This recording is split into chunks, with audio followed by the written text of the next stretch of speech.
Hello दोस्तों, स्वागत है आपका आपके अपने चैनल बैंकर्स पथ पर।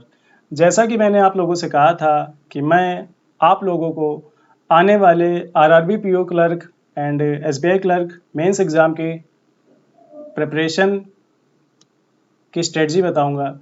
तो 20 दिन में आप मेंस एग्ज़ाम कैसे क्लियर करेंगे। तो आज ये उसका डे 1 है। आज का आपका टारगेट क्या होना चाहिए, आप कौन कौन से सब्जेक्ट में आज क्या क्या पढ़ें जिससे आपका सिलेबस कंप्लीट हो और आपकी सफलता सुनिश्चित हो। तो ये टारगेट फिलहाल आपको लग सकता है कि एक हर्डल है, लेकिन ये हर्डल नहीं है। इस आज के टारगेट में सबसे पहले अगर हम करंट की बात करें तो आज हमें किसी डिटेल्ड सोर्स से, ठीक है, मैंने डिटेल सोर्स आपको बता रखे थे, अफेयर्स क्लाउड या फिर कपिल काटपाल सर के पीडीएफ्स, जो डेली पीडीएफ होते हैं, ये दो। बाकी और आपको अगर डिटेल पता है तो आप उनको भी फॉलो कर सकते हैं। जैसे मैंने कुछ टीचर्स का देखा है, उनके नाम तो काफ़ी हैं बट वो वन लीनियर फॉर्म में देते हैं अपना करंट अफेयर। तो फिलहाल आप पीओ एग्ज़ाम के लिए जा रहे हैं, बैंक एग्ज़ाम के लिए जा रहे हैं, अगर लास्ट ईयर का हम देखें तो वहाँ पे वन लीनियर क्वेश्चन नहीं थे, क्वेश्चन थोड़ा डिटेल में पूछे गए थे। तो आपको डिटेल पढ़ के जाना पड़ेगा, ठीक है। तो आप डिटेल सोर्स को देखें।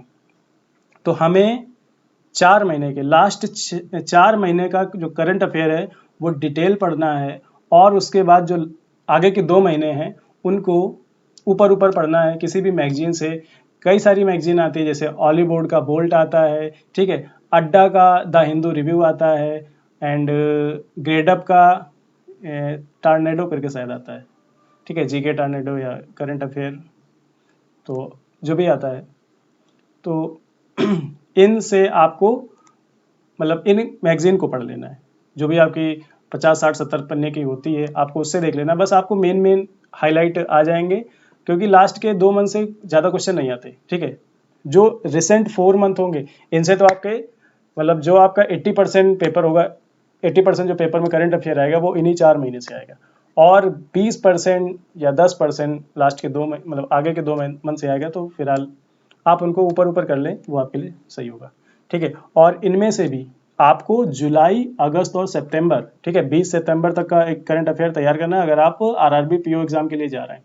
तो जुलाई अगस्त और सितंबर आपको अच्छे से करना है। तो फिलहाल इन सब बातों को करते हैं किनारे, और आज का हमारा टारगेट, तो आज का हमारा टारगेट क्या होगा, तो बात करते हैं। सबसे पहले क्वांट और रीजनिंग का, जैसे मैंने आपसे बताया था कि आप लोगों को क्विज करने हैं। जैसे आप अड्डा को देखेंगे तो उस पर मेंस के क्विज हो रहे हैं, आप ऑली बोर्ड के क्विज सॉल्व कर सकते हैं, एंड ग्रेडअप के, ठीक है, बहुत सारी ऐप हैं। अभी स्टडी नीति ऐप भी लॉन्च हुआ है, and I think Ankush Lamba sir का बैंकिंग कैरियर ऐप भी लॉन्च हुआ है। तो आप देखें, जहाँ से भी आपको मेंस लेवल के क्विज मिल रहे हैं, आप वहाँ से रीजनिंग और क्वांट के क्विज सॉल्व करेंगे, ठीक है। इसके बाद आप मॉक टेस्ट दे ही रहे होंगे, तो मॉक टेस्ट आपको खोलना है, उसके सारे रीजनिंग के क्वेश्चन और सारे क्वांट के क्वेश्चन देखने हैं और उनको अटेम्प्ट करना है, ठीक है। फिलहाल अगर आप एक बिगिनर हैं, आपने अभी तक करंट दूर दूर तक नहीं पढ़ी है, तो आप जीए सेक्शन तो मुश्किल से ही कर पाएंगे, ठीक है। कंप्यूटर अगर आपको आता है तो आप अटेम्प्ट करें, और इसके बाद क्वांट, रीजनिंग और इंग्लिश या हिंदी जो भी आप कर रहे हैं, इनके पूरे पूरे क्वेश्चन आपको अटेम्प्ट करने हैं। यहाँ पे आपको पहली चीज़ तो ये पता चलेगा किस टाइप के क्वेश्चन आ रहे हैं, दूसरा कौन से क्वेश्चन मुझसे हो रहे हैं, उनको मैं सही कर पा रहा हूँ, ठीक है। क्वेश्चन करना ही जरूरी नहीं है, क्वेश्चन सही हो। जैसे एक वो कथन और निष्कर्ष वाले क्वेश्चन आते हैं, ठीक है, तो वहाँ पर काफ़ी स्टूडेंट को प्रॉब्लम होती है कि वो उनसे अक्सर गलत हो जाते हैं, तो आपको उन्हें स्किप करना है। जो भी आपके 2 4 क्वेश्चन आएंगे आपको उनको स्किप करना है। एग्जाम में अगर 40 क्वेश्चन आ रहे हैं तो आप 40 क्वेश्चन करके सेलेक्ट नहीं होंगे, आप 20 से 25 क्वेश्चन करके सेलेक्ट होंगे। तो आपको वो ढूंढने हैं कि वो 15 से 25 क्वेश्चन कौन से हैं जिनको मुझे एग्जाम में स्किप करना है, ठीक है।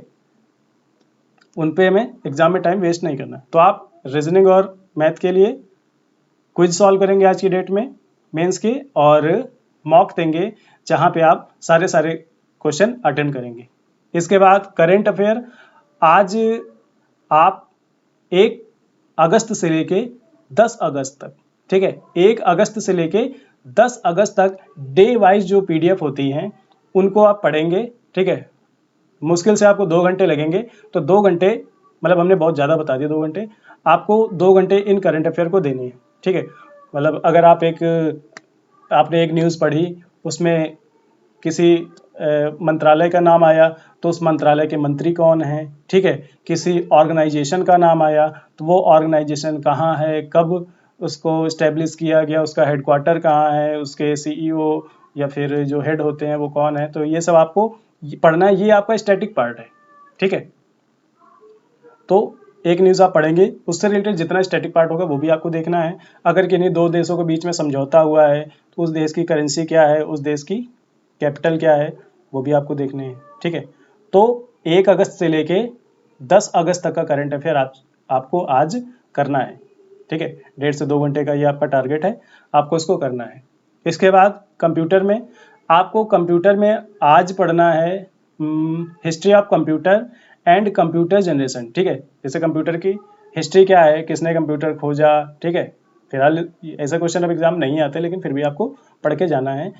कंप्यूटर की खोज कब हुई, पहला कंप्यूटर कौन है, पहला सुपर कंप्यूटर कौन है, ये सब हिस्ट्री हो गई। इसके बाद देखना है generation of computer, first generation computer, second generation, ठीक है। सेकंड जनरेशन में क्या चेंज किए गए, क्या सुधार हुए, ठीक है।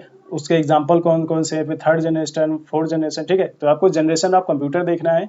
इसके बाद कंप्यूटर हार्डवेयर डिवाइसेस, ठीक है। हार्डवेयर, कंप्यूटर का हार्डवेयर क्या होता है, जिसको हम टच कर सकते हैं, और जिसको टच नहीं कर सकते वो सॉफ्टवेयर है।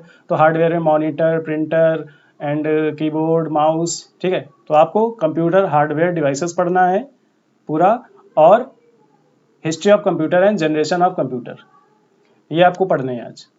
तो आपका करंट का टारगेट हो गया और कंप्यूटर का टारगेट हो गया। मैथ और रीजनिंग में आप क्विज सॉल्व करेंगे और मॉक टेस्ट देंगे, ठीक है। इसके बाद अरिथमेटिक में अगर आप कमज़ोर हैं, ठीक है, तो आप क्विज और मॉक टेस्ट सॉल्व करके आपको पता लग जाएगा कि आप कौन से टॉपिक आपके कमज़ोर हैं। तो फिलहाल आपके पास समय है, आप उनको देख सकते हैं। इसके बाद बैंकिंग अवेयरनेस, तो जैसा कि मैंने आपको बताया था, काफ़ी टीचर हैं जिन्होंने बैंकिंग अवेयरनेस के वीडियो, कंप्लीट वीडियो यूट्यूब पे पढ़े हैं। जैसे कि वाईफाई स्टडी पर कोई सुस्मिता त्रिपाठी मैम थी, ठीक है, उनके सारे वीडियो पढ़े हुए हैं। कपिल काटपाल सर का लास्ट ईयर जो लेटेस्ट है वो वीडियो पढ़े हुए हैं, तो आप उनको उठाएं और 2 घंटे का लेक्चर आपको ख़त्म करना है, ठीक है।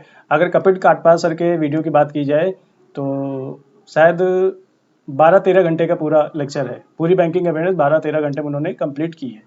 तो आपको 2 घंटे आज की डेट में निपटाने हैं, ठीक है, 2 घंटे। और अगर आप उसको 2x स्पीड पे करेंगे 1 घंटे में ख़त्म हो जाएगा, 1.5x की स्पीड पे करेंगे तो 1.5 घंटे में ख़त्म हो जाएगा। तो आपको वो फिनिश करना है, ठीक है।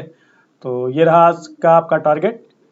आप इस टारगेट को अचीव करें और शाम को कमेंट करें कि आपको कैसा लगा, आपकी कैसी तैयारी हुई, टारगेट आपके लिए सफिशिएंट था या ओवरलोडिंग था, ठीक है। फिलहाल आपको करना है और मिलते हैं फिर कल नए टारगेट के साथ। तब तक अपनी पढ़ाई जारी रखें। आपका टारगेट, मेन टारगेट जो आपका है, मेन फोकस जो आपका है वो है हमारा मेंस एग्जाम। अगर आप आरआरबी पीओ मेंस क्वालिफाई करते हैं इंटरव्यू के लिए जाएंगे, अगर आप आरआरबी क्लर्क या एसबीआई क्लर्क मेंस क्वालिफाई करते हैं तो सीधा आप जॉब के लिए जाएंगे। तो फिलहाल सब कुछ भूल जाना है, सब कुछ किनारे कर देना है। सारे सोशल मीडिया, जो भी मीडिया आपके हैं उनसे दूर हो जाइए। रिश्तेदारों, फ्रेंडों को थोड़े दिन के लिए बाय बाय कहिए और अपनी किताबों से दोस्ती बनाएं और एग्ज़ाम को क्वालिफाई करें। चलिए फिर मिलते हैं नेक्स्ट वीडियो में, तब तक अपना ख्याल रखें, सुरक्षित रहें, अपनी पढ़ाई जारी रखें। Best of luck.